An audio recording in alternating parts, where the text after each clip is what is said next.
aqui não é um lugar que a Banda Limão Rosa fez um show no passado? Muito bom, muito bom. Meus amigos, muito obrigado por estarem juntos aqui conosco neste domingo à noite. Presente aqui, ó, pra representar você aqui, ó. Muito obrigado pelo presente aí, cara. Já vou abrir, deixa eu começar o discurso, né? Senão eu não falo isso com vocês. Mas eu vou agradecer o seu presente e vou abri-lo na hora certa. Muito obrigado a todos, pessoal, novamente. Prazer estar aqui com vocês. Começar com um caos muito engraçado. Eu estava no hotel, né? A gente parou no hotel, foi deixar as coisas e se preparar para vir para cá. Eu fui dar uma entrevista para um sujeito muito legal, muito gente boa. É um índio que fica fiscalizando coisas. É o índio esse aí. E aí só que ele está trabalhando na Record News. E aí veio a pauta de perguntas da Record News. E assim, né, agora a gente vê como é que foi. Assim, políticas de interior são complicadas. Não que o Goiânia seja interior, mas vocês vão entender como eu vou falar. A mídia costuma estar muito próxima dos governos. Aí perguntas, Renan, explique por que o governo do Caiado é tão bom. Pergunta número 2, você gosta de falar de segurança pública? Diga por que não seria melhor ter o Caiado cuidando de segurança pública, já que ele cuida tão bem da segurança pública de Goiás. Eu virei pra câmera e falei, Record News, disfarça, disfarça. Eu não sei se a SECOM de Goiás está pagando, mas pelo amor de Deus, óbvio que tá, né? Óbvio que tá, mas assim, pelo amor de Deus, que coisa horrorosa.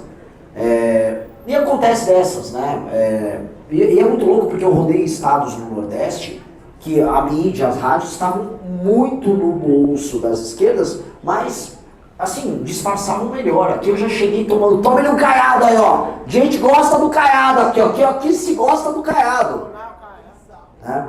Então ele deveria estar ganhando no primeiro turno o presidente da República aqui em Goiás, mas não é o que as pesquisas mostram exatamente. Então, ok. E por que elas não mostram? Na verdade, o eleitor daqui, por enquanto, ele está mais bolsonarizado, o que mostra um problema muito claro de liderança.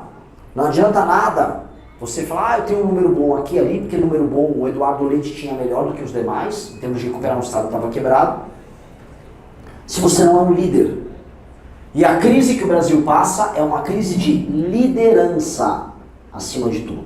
E esse é o ponto que nós estamos tratando. O Brasil é um país que está moralmente destruído, economicamente destruído. Em termos de infraestrutura, a gente está no mais absoluto e profundo buraco.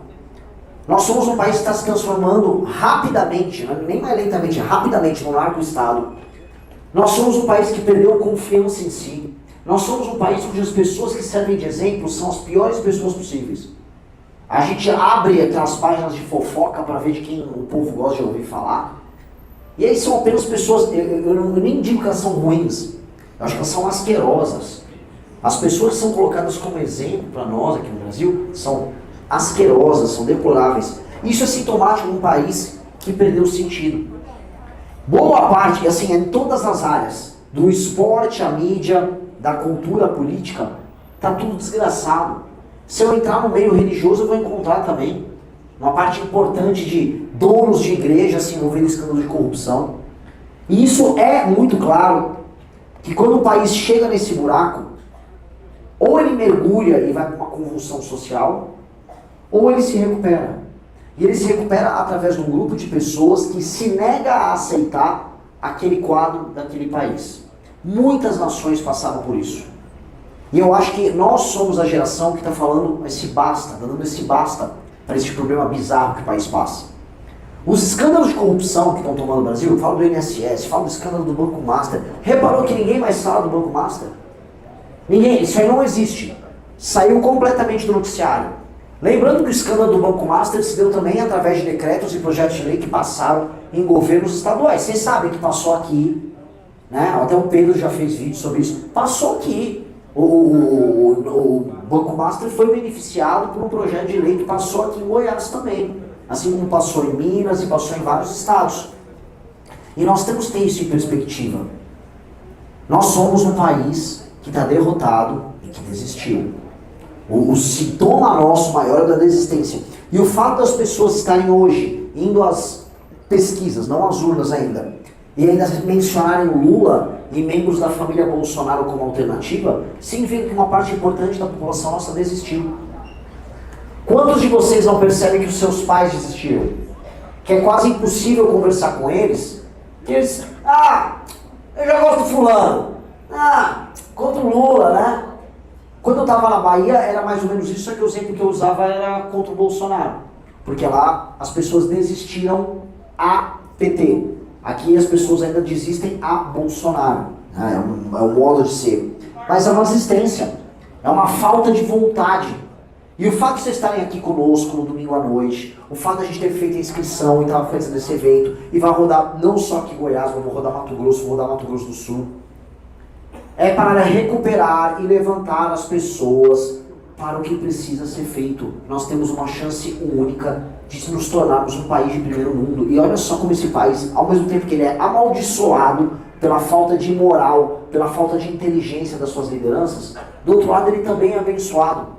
A oportunidade que as terras raras, que boa parte delas estão aqui em solo goiano, nos traz de nos situarmos novamente numa posição favorável a nós, no grande concerto mundial das nações, é gigantesca. Essa questão do tarifaço do Lula, que o Lula está comemorando agora, ela poderia se resolver numa mesa de negociação, em novos termos, não só com o governo norte-americano, mas com a União Europeia, com o Japão, com Taiwan, com a Índia, com o Canadá. Isso está descrito, inclusive, se vocês vão ter acesso ao nosso plano de governo, que inclusive foi recusado, nosso plano foi recusado pelo TSE, porque era grande demais. Então a gente vai ter que protocolar uma versão menor. Mas ele vai estar disponível para vocês no tamanho correto e nós falaremos disso. E isso vai impactar, se nós soubermos sentar para negociar com norte-americanos e com outras nações sobre as questões da terra rara, cara, de uma maneira bizarra de positiva para vocês. Porque não basta extrair. Hoje eu gravei já meu primeiro vídeo aqui em Goiás, das aventuras. Né? O primeiro foi perto de Niquelândia, na verdade depois de Niquelândia, visitando a fábrica anglo-americana de extração de níquel. Porque aqui o níquel é extraído e mandado embora. O níquel não é processado. O níquel depois não vira bateria aqui em Goiás. O níquel é extraído e mandado embora. É muito engraçado que a empresa ali, inclusive, tem um aparato de segurança super pesado. Você vai gravar ali na frente, chamando os seguranças. Falei, tem algo muito estranho acontecendo aqui. Vamos levantar o drone e já colaram duas equipes de segurança. Gravamos do mesmo jeito e vai sair do mesmo jeito. Só que isso é sintomático, tá? De que as riquezas naturais, pela falta de inteligência, não se tornam nada além de riquezas naturais. E riquezas naturais em países pobres como o nosso. E lembrem-se, o Brasil é um país pobre. Tem gente que fala assim, não, nós somos um país muito rico. Não, nós somos um país muito pobre. O Brasil é pobre. Se você pegar toda a renda produzida pelo Brasil e dividir pelo número de pessoas, você vai ter uma renda per capita baixa. Menor do que muitas nações do Oriente Médio, da Ásia Central. Nós somos um país pobre. E nós estamos ficando mais pobres quando comparados com o mundo. Nós temos que trabalhar muito mais do que a gente trabalha. Inclusive, desculpa fazer essa digressão, né? Mas a gente está vendo a discussão sobre o que no Congresso? Sobre trabalhar menos e ganhar mais. É mentira. Não existe num país que está ficando fora das cadeias globais de produção a hipótese de trabalhar menos e ganhar mais. Nós não estamos nessa posição, nós não somos a Inglaterra, nós não somos Hong Kong, lugares, inclusive Hong Kong a galera trabalha muito mais do que no Brasil. Nós estamos completamente perdidos. Mas retornando para essa questão das terras raras. Aqui é um exemplo claro disso. Aqui é um estado que tem surtos, que tem espasmos de industrialização. Vocês não são só um estado do agro. Aqui em Goiânia vocês têm uma elite ligada ao universo da medicina. Vocês formam médicos, há muito tempo, é uma tradição que vocês têm aqui. Vocês são capazes de formar pessoas aptas a trabalhar com serviço, com indústria. E por mais que o agro seja uma força, e é uma força, tem que ser respeitado como essa força, o Estado não se resume ao agro. E nem deve se resumir ao agro.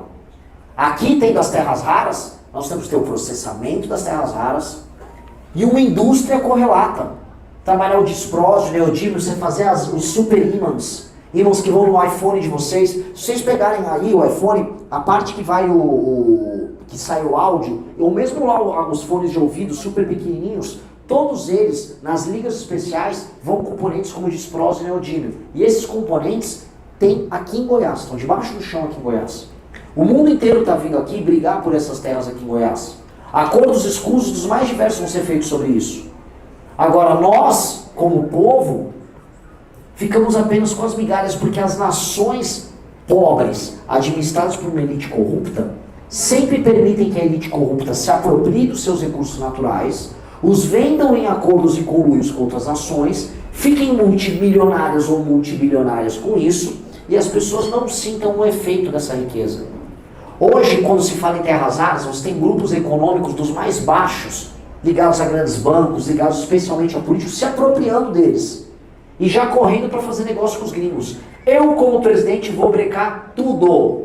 Eu vou brecar absolutamente tudo.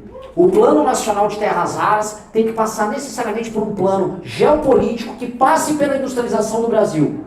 Porque hoje, tendo 20% das reservas globais e uma parte boa delas aqui no estado do Goiás, nós temos que olhar para os Estados Unidos, olhar para os semicondutores que Taiwan faz, olhar para a vontade do Japão de se reindustrializar, olhar para a Europa e visar, aqui é a única oportunidade que vocês têm de ter acesso a isso. Só que eu quero a tecnologia e eu quero produzir esses componentes aqui. E vocês têm muito a ganhar com isso. Só que eu terei que passar por cima de boa parte da classe política e econômica que já estão vendendo e negociando esses recursos. Um recurso natural que não necessariamente se enquadra nas terras raras, mas faz parte do mesmo contexto. Urânio. O Brasil tem urânio. Em alguns lugares diferentes. Tem urânio lá em Minas, tem urânio lá no Ceará, tem urânio na região amazônica. O da região do Ceará, ele está sendo negociado por um parente, acho que é o primo ou irmão, de um sujeito chamado Gilberto Kassab. Alguém conhece Gilberto Kassab? Mas ele é vice de quem? Por que ele está negociando o nosso urânio? Porque ele é o cafetão que o Caiado chamou. Por quê? Não é? Por que ele está negociando? Será que o Caiado vai brecar as negociações da família do Kassab envolvendo urânio? Outra coisa que a família do Kassab gosta também de mexer é com energia termoelétrica. Eles trabalham com uma termoelétrica lá na região sul. Misteriosamente, quando o Centrão se apoderou das termoelétricas, o partido do PSD começou a ter acesso. Que engraçado! Mas que engraçado essas coisas que acontecem. Num país que é visto pelo mundo como uma reserva de recursos naturais, a nossa elite política virou grande investidora especializada em geologia para encontrar minérios e tal. É um país muito engraçado. Nós estamos formando cabeças no Brasil, nós estamos formando inteligência, nós estamos formando empresas, nós estamos criando startups nessas áreas. Nada! Nada. É um país empobrecido e derrotado. As empresas estão sendo fechadas no Brasil. Setores inteiros estão desaparecendo. E ninguém tem coragem de falar isso. Vi agora meu concorrente Flávio Bolsonaro anunciando que vai dar celulares para todas as mulheres e idosos do Brasil. Vocês viram isso? Regra básica. Quanto é um celular barbante, uma funcional, um smartphone? R$ 1.500? Vamos botar aí? Se ele pegar por R$ 1.000, R$ 1.200 para fazer, sei lá, o celular Brás, para dar para todo mundo, tirando mulheres que são crianças ou que não queiram ter um celular do governo, vamos botar aí 70 milhões de mulheres, vamos botar mais aí uns 30 milhões de idosos, vamos falar em pelo menos 100 milhões de pessoas.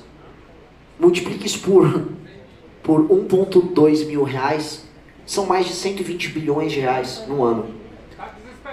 Isso é papo de maluco, isso é papo de picareta. Isso é papo de ladrão. O governo brasileiro não dispõe de dinheiro para sair dando celular por aí. Isso é mentira. Fora que ele vai pagar como essa conta? Ele vai cobrar de quem os impostos? Não, eu sei que vocês estão fazendo a piada com o Vorcaro, mas, não, assim, para além da piada, porque o fato do Flávio ser ladrão é sabido por todos. Mas eu não estou falando nem do lado do ladrão dele. Eu estou falando do outro lado, que é o lado burro. É o lado burro. Ele acha que ele vai motivar as pessoas a imitar o Lula. Ó, o Lula deu a picanha, agora eu vou dar um celular. Esse é o nosso fim. A partir do momento que nós nos tornamos uma cópia mal feita do petismo, que é o campo do antipetismo, nós morremos. Vocês são pessoas aqui se arrastando por migalhas para talvez ganhar um celular da Celular Brás, enviado pelo governo federal? É isso que vocês viraram? É isso que nós somos, um povo de fraco, comprado por aparelho celular vagabundo, dado por um ladrão, ligado ao Comando Vermelho como esse bosta do Rio de Janeiro? Porra, não! Não! Odeie ele! Odeie a todas essas pessoas que ficam vendendo o nosso destino com promessa vazia. Meu papel nessa eleição é falar, eu não vou dar celular para ninguém. Eu não vou dar celular para ninguém. O que eu posso fazer é cortar privilégios do autofuncionalismo e dar um abatimento de imposto para as pessoas que querem ter celular. Isso nós podemos fazer. Para qualquer um, homem, mulher, rico, pobre, velho, novo. Todo mundo.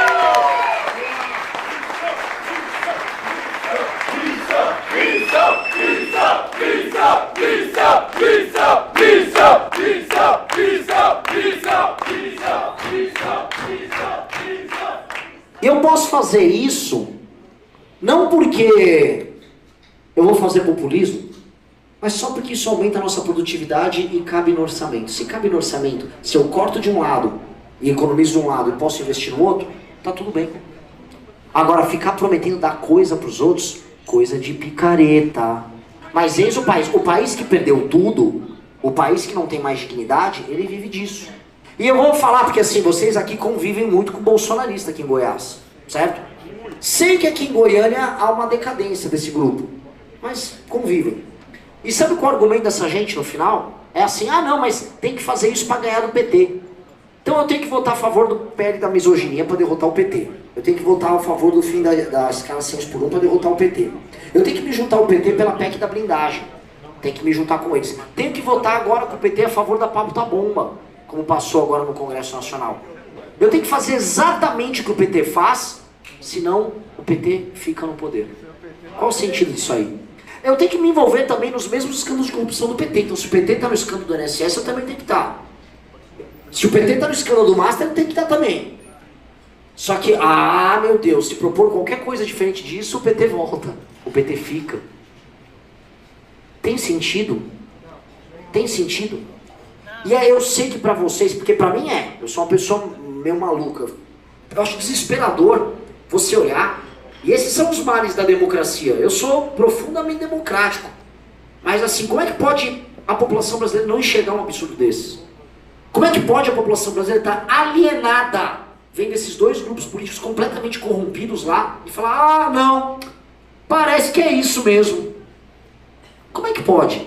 Como é que pode o destino de uma nação, que tem mais de 200 milhões de habitantes, e que pode ser uma das maiores nações do mundo, ser eventualmente nas eleições, ser uma bosta? Ser, assim, optar de maneira voluntária, de ir na urna e apertar 13 ou 22, escolhendo um destino mais tosco e torpe possível. É como se as pessoas optassem por pular do precipício. É esse o jogo. E lembrem, todo mundo aqui é antipetista, certo? Sim! E muita gente falou, não, o eleitor do PT, ele vota de maneira quase inconsciente, né? O Lula dá uns benefícios, a pessoa, me dá o benefício. E o eleitor do nosso campo? Se não é inconsciente ou com base em um estímulo desses, é ainda pior. A pessoa é capaz de fazer um julgamento moral e falar, eu vou pelo caminho da imoralidade. É pior. Eu visitei pessoas das regiões mais pobres do Brasil que votam no Lula, que votam no Centrão. Essas pessoas, o apelo que o lulismo tem é um apelo às vezes de sobrevivência. Do tipo, uma mãe solteira, não, mas ele vai me dar agora um vale gás, senão eu não consigo cozinhar. Eu não concordo, mostro que elas estão erradas, mas você entende o apelo de curtíssimo prazo daquela mãe solteira. Eu não consigo entender porque um empresário do agro, que vê todo o absurdo que é feito no Brasil, fala, não, me parece que o caminho é continuar votando na família Bolsonaro. Ele não está na mesma posição que essa mulher.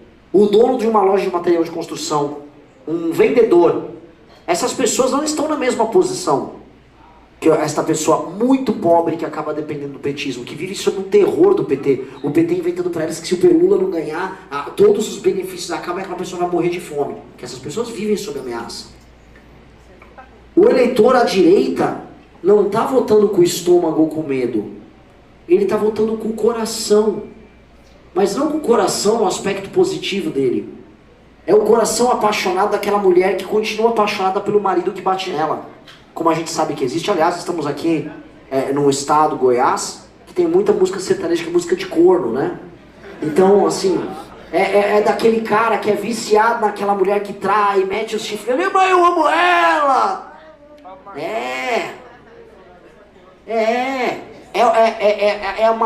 É uma passionalidade estúpida burra, é uma passionalidade que não nos leva a nada, que é uma relação abusiva, que o eleitor tem com o seu eleito, ou com o seu candidato, e ele permanece como uma paixão estúpida e irracional. E a gente está pregando a racionalidade, e as pessoas falam, não venha ser racional, me iluda com uma paixão, eu quero essa paixão idiota. E vocês quem são? Vocês são as pessoas que, vejam, compraram um caminho da racionalidade, vocês compraram um caminho que é um caminho muito corajoso, de se negar a abaixar a cabeça para a maioria, e vocês estão construindo um futuro. Não vocês especificamente, né? Nós. Eu estou aqui com vocês em Goiânia, mas eu estive em Salvador, eu estive em Belém, eu estive em Porto Alegre, eu estive em Canoas, eu estive em Curitiba, eu estive em Maringá. Existe um Brasil maravilhoso em todas as regiões dele, em que as pessoas têm a mesma disposição corajosa que fizeram você estar aqui. E esse Brasil, mais do que o Brasil de Lula ou Bolsonaro, ele se prova um Brasil sensacional. Todo mundo que nos acompanha trabalha ou pretende trabalhar. Se não está trabalhando, está estudando. Tem posições firmes e sustenta suas posições firmes. Topa perder em nome das posições firmes que adota e dá exemplo para as pessoas ao redor do seu caráter ao fazer isso. O nosso grupo político, ou as pessoas que nos apoiam, são justamente o melhor do Brasil. E eu vejo esse melhor do Brasil justamente nas melhores posições. Quando eu fui nos Estados Unidos palestrar em Harvard, as pessoas que eu encontrei praticamente todos os estudantes brasileiros ali. Todos nos apoiando. Encontrei brasileiros em Berkeley, Stanford, em algumas das maiores universidades americanas, ou do mundo, pra gente falar aqui. Posso ir no ITA, posso ir no INSPER, posso ir nas melhores faculdades, nós vamos encontrar o melhor capital humano possível do Brasil falando. Estamos com esses caras. Nas melhores empresas, fundando as melhores startups. Só que quando eu desço a pirâmide social, eu vou encontrar um garoto que está ralando, trabalhando 7 dias por semana como entregador, que veio de uma família difícil. Uma pessoa moralmente resoluta, que optou, no bairro humilde que ele veio, não seguir o caminho do crime. Optou por ralar. Esse cara que é um exemplo de um brasileiro foda. Ele está com a gente. Essas pessoas estão com a gente. Os melhores brasileiros já estão com a gente. E isso é uma notícia sensacional. Porque se a gente quiser fazer qualquer coisa minimamente séria, os melhores precisam estar conosco. Se a gente monta um grupo político composto pelos piores, que grupo nós somos? Que grupo nós podemos ser? Olha aqui um entregador. Uma salva de palmas para você.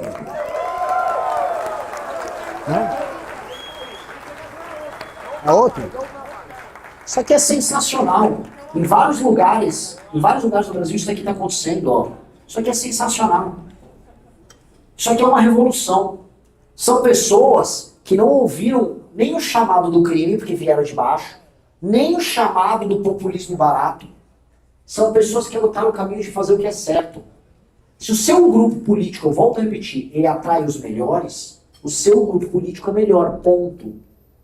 Ponto. Esse é o cálculo. Se as melhores pessoas estão conosco, é porque somos melhores. É porque aquilo que nós acreditamos é melhor. E nós, portanto, temos que chegar ao poder. O poder pertence aos melhores, não a quem é popular ou quem engana mais. Nós temos que ser resilientes, trabalhadores, firmes, ocupar todas as posições de poder que nós fomos ocupar e derrotar as ilusões que tomaram a cabeça dos nossos pais e as cabeças dos nossos avós. E assim nós vencemos. E assim, chegando ao poder, nós vamos poder conversar com o resto do mundo, não para a gente fazer, vamos dizer, lobby para, sei lá, em vez de ser o dono do partido do Kassab, ser eu que sou o presidente do partido de missão, dono de urânio. Eu não vou ir a isso aí. O prazer do Kim Kataguiri, que é um dos fundadores do nosso grupo, é jogar videogame e ir naqueles eventos incompreensíveis. Ele vai. Eu fui e gostei, inclusive dancei bastante. Ok? O meu é tocar com a minha banda. Um dos outros é roubar. O prazer dos outros é ficar rico roubando composições. Esses caras não são feitos no mesmo material que a gente. Nós queremos, quando formos negociar com os Estados Unidos, não é estabelecer um monopólio via um business que a gente vai rolar com o Trump. Como quem faz o intermédio disso hoje é o Joesley Batista. Se eu não me engano, é aqui de Goiás. Não é?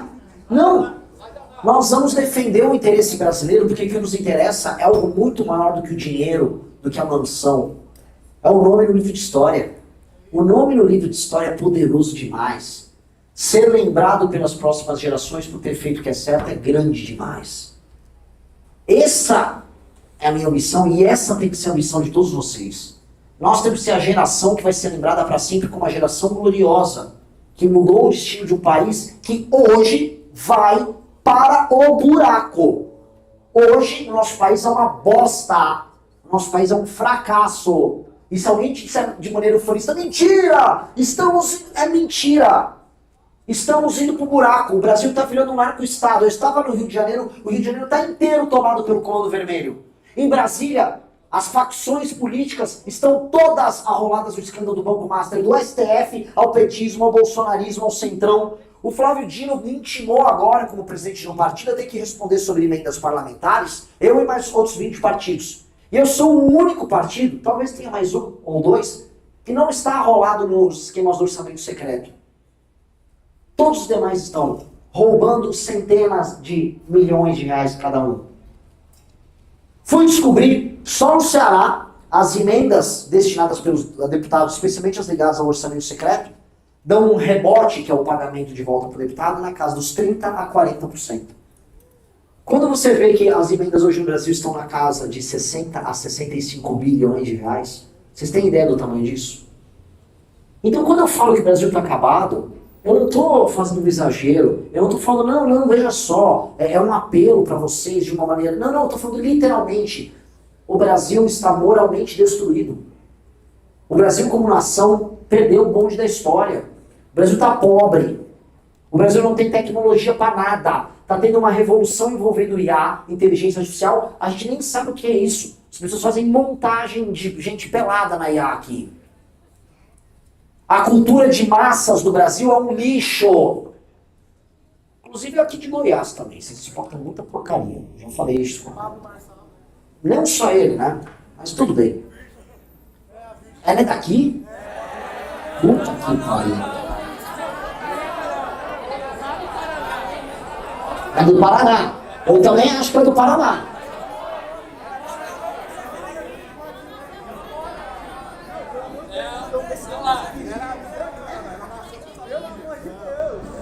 Eu não sei, galera, assim, não dá pra ter um papo Marçal e a Virgínia no mesmo estado, assim, acho que vocês precisam... eu tô tentando ser simpático com vocês, mas... a gente precisa discutir, realmente, eventualmente entregar Goiás para outro país mesmo. É sério. Não, ela mora, mas assim, muita gente mora aqui. Joesley Batista, Virgínia não, vamos fingir que não, mas vamos fingir que não teve essa parte.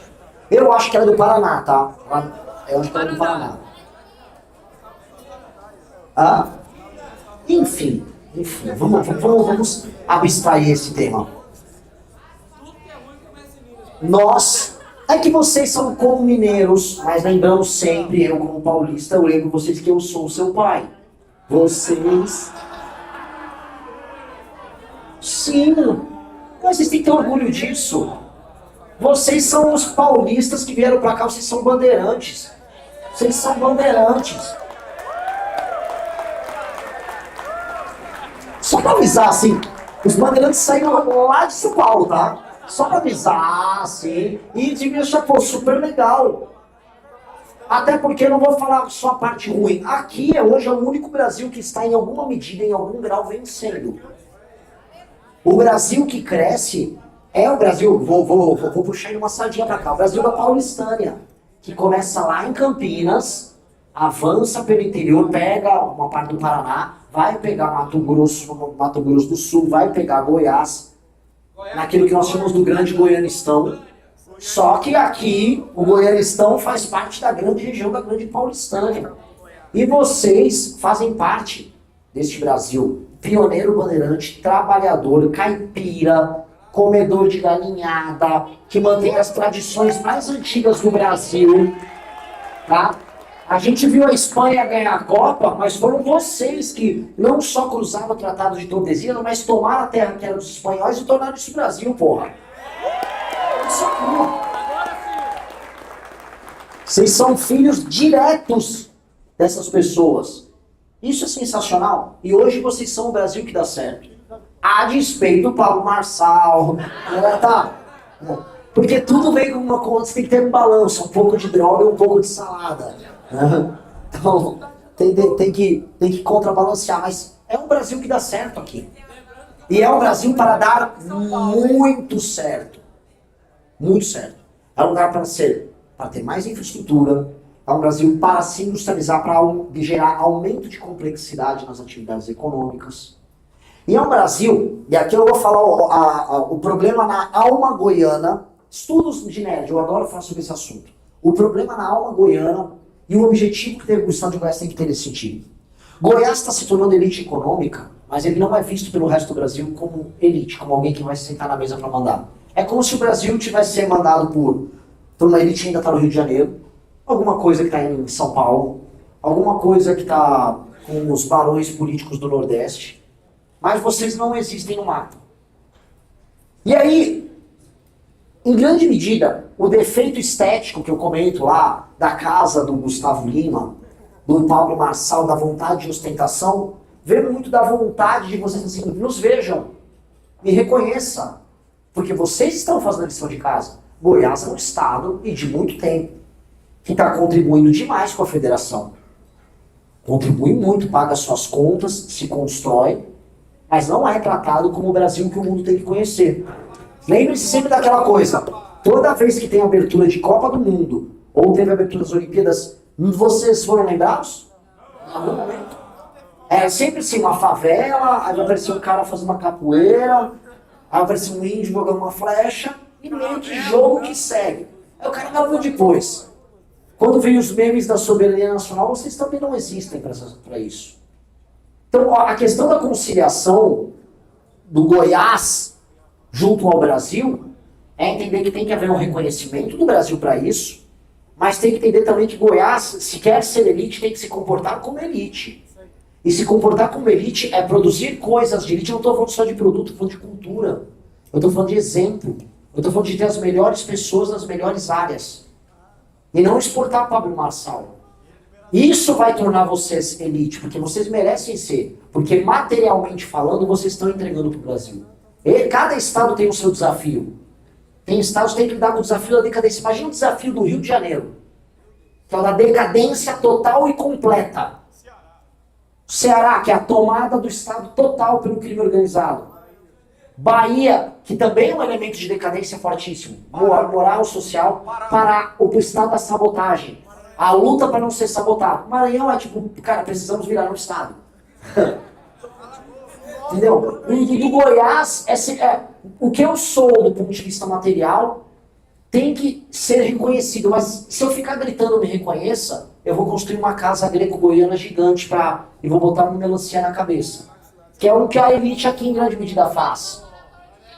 O que nós precisamos ter é mostrar a cultura local que vocês têm, que é a cultura essencial do Brasil, a cultura da viola, e produzir coisas de alto valor e alta qualidade. Pegar não só o agro de vocês, mas a produção que vocês têm e elevar ela, transformar em agroindústria, transformar terras raras em produtos processados, produzir tecnologia. Vocês já são conhecidos pela medicina, serem mais conhecidos pelos serviços. É verdade, vocês têm IA aqui. Exatamente. Então, veja, o estado de Goiás, vocês estão na fronteira para cruzar essa linha. Para ser elite. E essa é a vontade, porque materialmente vocês estão se tornando elite. E aí vem o quê? A responsabilidade. Porque quando você se propõe ser elite, você se propõe ser melhor. Quando você se propõe ser melhor, então você tem que ser melhor. Nós não montamos um partido para sermos melhores. Então o desafio de cada estado, eu sempre falo nos estados que vou, qual é o desafio de cada um? É esse. E o de vocês está mais fácil que os demais, tá? Porque, imagina chegar por Rio de Janeiro, gente, vamos só começar. Primeiro a gente tem que prender o judiciário, o executivo e o legislativo inteiro aqui no estado de vocês. Temos que destruir o Comando Vermelho, o ADA, o TCP, temos que desafavelizar, vamos dizer, milhões de pessoas, temos que resolver a Baixada Santista. Você fala, meu Deus, calma, é muita coisa. O Rio de Janeiro realmente é. Aqui não. Aqui são as escolhas que vocês vão fazer que vão moldar o tipo de elite que vocês serão. Por que elite vocês serão? Porque é um Estado que dá certo, que faz parte justamente de um Brasil que vem dando certo. A nossa presidência da República tem que ser um catalisador disso. É um catalisador do processo.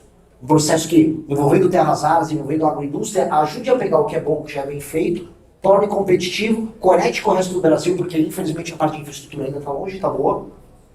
E aí vocês realizam esse grande destino bandeirante que vocês sempre tiveram. E isso termina de realizar o grande destino do Brasil, que é ser uma das maiores nações do mundo. Vocês cumprem parte desse destino. Na verdade, o pouco que está mantendo esse país ainda, eu ia falar de pé, mas a gente não está de pé, ainda de joelhos e não totalmente caído e morto, é o que é produzido aqui. E isso é muito poderoso. Isso é muito poderoso. É como se fosse uma das últimas fronteiras, uma das últimas linhas de defesa de um país que está destruído. Então é de vocês, mais do que de outros lugares, que eu vou cobrar mais. E sempre é assim. São das pessoas que estão numa posição melhor, são dos melhores jogadores, dos melhores guerreiros que se cobram. Mas não é. As pessoas vão cobrar o Messi agora, na final da Copa. Os holofotes vão ficar para ele, para a vitória ou para a derrota. E é de vocês que são parte de um Estado que está dando certo que a cobrança vem. Nós precisamos virar esse jogo muito. E muito por aqui. E não deixar o sucesso material de vocês se transformar em elites corruptas que vão se valer desse sucesso para se apropriar dele e ir para Brasília fazer o que todas essas elites sempre fazem. Não é esse o eterno destino brasileiro? Então não deixemos isso acontecer. Não deixem isso acontecer. Vocês têm capital humano de qualidade, vocês são um Estado especial, vocês são os grandes herdeiros aí dos bandeirantes. Não é, vocês são os herdeiros. O meu Estado perdeu muito disso. Vocês mantêm viva a música, a comida, costumes, a terra. E eu, como talvez um dos maiores fãs dos bandeirantes vivos aqui no Brasil, eu digo para vocês, como os verdadeiros filhos do Brasil bandeirante, os mesmos bandeirantes que honraram e transformaram isso aqui num pequeno espacinho, uma faixa de terra dos portugueses, numa das maiores nações continentais do mundo, eu digo para vocês, venhamos todos juntos vencer essa guerra. Muito obrigado.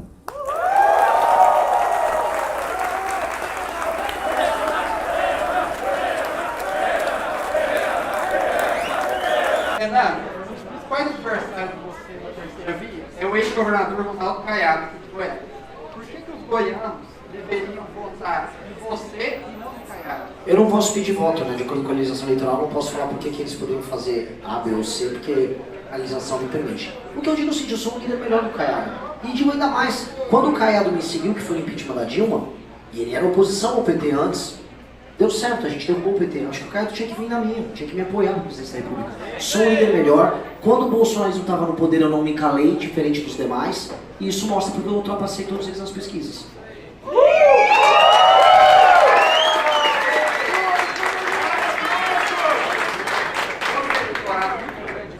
O agronegócio, que está em grande maioria com o Flávio Bolsonaro. Como que você vê a estratégia da sua pré-candidatura para trazer esses votos? Falar a verdade pro agronegócio.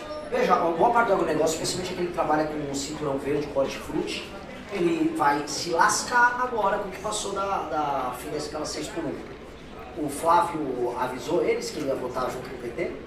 O Flávio deu um toque neles. Tá vindo uma pauta bomba, uma pauta fiscal bomba agora pro ano que vem. O partido do Flávio votou favorável. Isso vai interferir no agro, inclusive no crédito vai pro agro. Porque a partir do momento que você quebra as contas públicas, sobra menos dinheiro, por exemplo, para o safra. Eles sabiam disso? O Flávio consultou o agro. O agro fica sendo levado de roldão pelos Bolsonaro porque acreditou e foi enganado pelo bolsonarismo de que o bolsonarismo era patriota, era dito que não é. Inclusive agora nessas supertaxações que a gente está tendo. O agro também está sendo impactado e a família Bolsonaro comemorava nos Estados Unidos. Eles vão continuar caindo nesse truque. E o eleitorado do Lula, você acha que é possível atrair para essa pré-candidatura? É, o eleitorado do Lula. Ele perguntou se o eleitorado do Lula é possível de ser atraído para a candidatura. Pré-campanha quanto pré? Sim, quando eu rodei o Nordeste, eu encontrei várias pessoas que eram filhos de eleitores do PT ou eleitores do PT, por conta do fato de você ficar preso nessa cultura do Bolsa Família e também pelo fato do crime organizado ter chegado no Nordeste e o PT ser amigo do crime, as pessoas falam, não, eu quero uma alternativa. E eu fui lá e encontrei essas pessoas. Fui o único dos pré-candidatos a presidente a rodar nos lugares mais pobres e difíceis do Brasil, tomados pelo petismo, para tratar aquelas pessoas com dignidade. Não ir lá falar, ó, Lula ia te dar uma picanha, eu vou te dar um celular. Eu não falei isso, eu falei, ó, vocês votam mal, vocês estão votando nos políticos corruptos do Centrão, mas dá pra vida ser melhor, dá pra gente colocar uma frente de trabalho aqui, dá pra gente quebrar esse sistema dessas prefeituras corruptas que estão vivendo de emenda, dá pra gente trazer a administração boa pra vocês porque dinheiro existe, e dá pra vida ser melhor, você não ser assaltado, você conseguir arrumar um emprego real e a sua vida prosperar. É isso que eu fiz, eu tratei as pessoas, os eleitores do petismo como gente, não só como gado, e essas pessoas responderam bem. Para finalizar, a principal base da missão é São Paulo. Quem não vai ser mais pré-candidato, vocês vão ter outro nome? A principal base eleitoral da missão não é São Paulo. É Distrito Federal, Santa Catarina, a gente está crescendo super bem. Nós surgimos como um grupo lá em São Paulo. O Kim, ele é pré-candidato hoje a deputado federal e será ministro do meu governo. E eu acho que é uma função maior hoje do que concorrer ao governo do estado de São Paulo. O Kim tem que montar uma espécie de uma startup no Palácio do Planalto para administrar o Brasil ao meu lado. E todas as vezes que eu trabalhei com o Kim, assim, a gente fez sempre muito bom. A gente derrubou o governo, o PT tem péssimas memórias disso, então vai ser muito legal trabalhar com ele. Mas vai ter nome para São Paulo? Teremos nome em São Paulo também. Valeu. Isso aí. Muito obrigado.